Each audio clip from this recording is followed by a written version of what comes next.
Hello အားလုံးပဲမင်္ဂလာပါဒီနေ့တော့ကျွန်တော်စာရေးဆရာ Eric Jorgensen ရေးသားထားတဲ့ The Almanac of Naval Ravikant ဆိုတဲ့စာအုပ်ထဲကအနည်းချက်ကိုကျွန်တော်ပြပြပေးသွားမှာဖြစ်ပါတယ်ကျွန်တော်တို့ငယ်ငယ်ကတည်းကကြိုးစားပါလောကောကောင်းရရင်ပတ်စံများများရမယ်လာစာများများရရင်ကျွန်တော်တို့ဘဝအဆင်ပြေမယ်ဒီလိုအယူဆရင်လည်းကျွန်တော်တို့ကြီးပြင်းလာကြတာပါဒါပေမဲ့ကျွန်တော်သတိထားမိတာတစ်ခုရှိပါတယ်အဲ့ဒါကတော့တချို့ကအလုပ်ပို့လုပ်လေပို့ပြီးတော့မအားကြတော့လေဒါပေမဲ့တချို့ကတော့အချိန်ကြာလေးပို့ပြီးတော့လိုးလက်လာလေးဖြစ်ပါတယ်။ကွာချက်ချက်ကကြိုးစားမှုမဟုတ်ပါဘူး။ဒီဆောက်နေတဲ့အရာမတူကြတာပါ။ကျွန်တော်ဒီလနဲ့ဆိုရင်ကိုရီးယားကိုရောက်တာ17လလောက်ရှိပါပြီ။ဒီမိကွင်းကကျွန်တော်ကိုအမြဲတမ်းမင်းနေပါတယ်။ကျွန်တော်တို့ကဒီလိုပဲတစ်သက်လုံးအချိန်နဲ့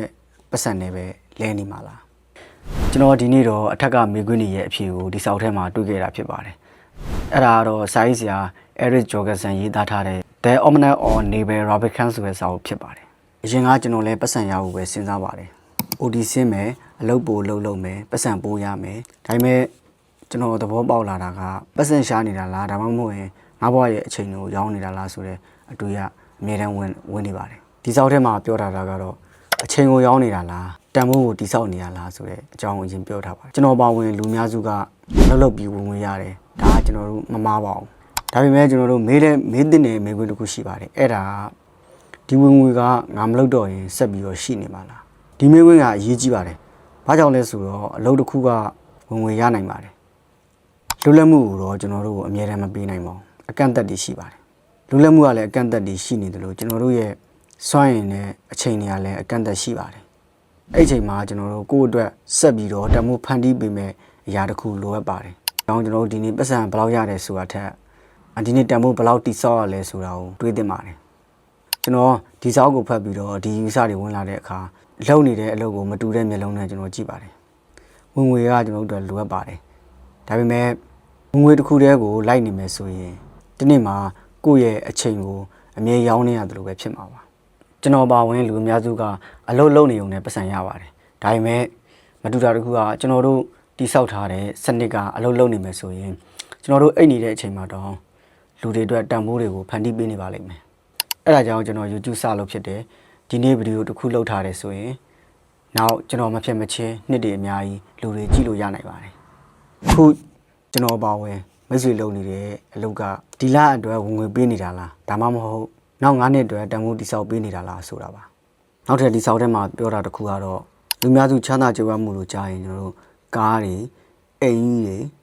တွေဗန်တွေကပတ်စံတွေပါပါတယ်အဲ့ဒါကကျွန်တော်တို့ချမ်းသာကြွယ်ဝမှုရဲ့ရလဒ်ပါချမ်းသာကြွယ်ဝမှုကိုယ်တိုင်မဟုတ်ပါဘူးတကယ်ချမ်းသာကြွယ်ဝမှုဆိုတာကတမိုးဖန်တီးပေးနိုင်တဲ့စနစ်တစ်ခုကိုပိုင်ဆိုင်ထားတာဖြစ်ပါတယ်အဲဒါကြောင့်ကျွန်တော်တို့ဒီနေ့ပတ်စံဘယ်လောက်ရှာလိုက်တယ်လဲဘယ်လောက်ဝင်ငွေရလဲဆိုတာထက်ဒီနေ့ကျွန်တော်တို့လူတွေအတွက်ဘယ်လိုအရာဘယ်လိုတမိုးတွေကိုဖန်တီးပေးလိုက်လဲဆိုတဲ့အရာကိုပို့ပြီးတော့မေးတင်ပါတယ်ဒီမေးခွန်းကကျွန်တော်တို့အနာဂတ်အများကြီးပြောင်းလဲပြီးမှသိကြပါတယ်အရေးကြီးတဲ့အယူဆတစ်ခုကတော့ကျွန်တော်ပါဝင်လူများစုကလူတိုင်